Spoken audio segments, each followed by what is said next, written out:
আজি আমি ৰামায়ণৰ আৰম্ভণিতে যিখিনি কথা লিখা আছে সেইখিনিকে আমি কম কৃতিবাস পণ্ডিতে যিখন ৰামায়ণ লিখিছে সেই ৰামায়ণখনৰ প্ৰথম বেতুপাততে আছে যে এদিনাখন ভগৱান বিষ্ণু তেওঁ অকলশৰে গোলকত বহি আছে আৰু তেওঁ য'ত আছিল সেই গোলক বৈকুণ্ঠপুৰীত এডাল কল্পতৰু নামৰ বৃক্ষ আছে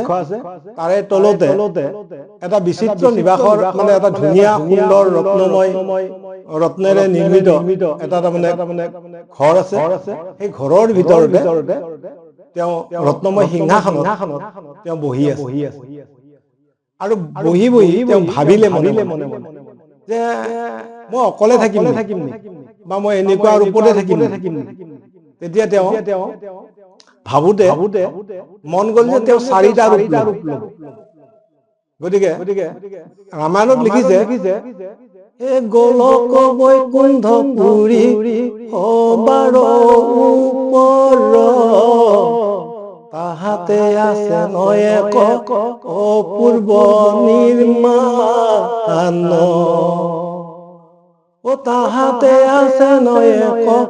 অপূর্ব বৃক্ষ যাহা চাই তাহা পাই নামে কল্পতরু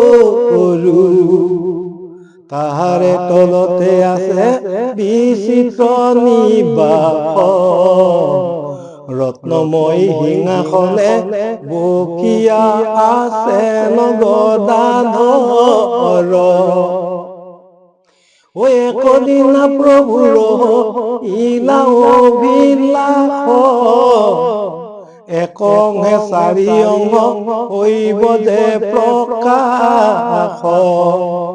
ৰাম লক্ষ্মণ ভৰত শত্ৰু ক্ষণে নামে আৰু লক্ষী ৰূপা সীতা দেৱী বামতে বহিবে সৰস্বত ধৰিবে ন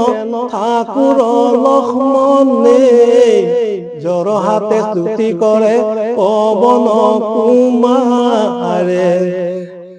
প্ৰভু গোলকত যেতিয়া তেওঁ মানে ৰত্নময় সিংহাসনত বহি আছে তেওঁৰ মন গ'ল চাৰিটা অংশ চাৰিটা ৰূপ ধৰিবৰ সেই ৰূপ কেইটা হ'ল ৰাম লক্ষ্মণ ভৰত শত্ৰুঘ্ন আৰু লক্ষী আমাৰ লক্ষী মায়ে ৰূপ ললে সীতা দেৱী আৰু অনুজ ভায়েক লক্ষ্মণে তেওঁৰ সৰচত্ৰ মানে ছাতি ধৰি আছে আৰু জ্বৰ হাতে স্তুতি কৰি আছে পৱন কুমাৰ হনুমান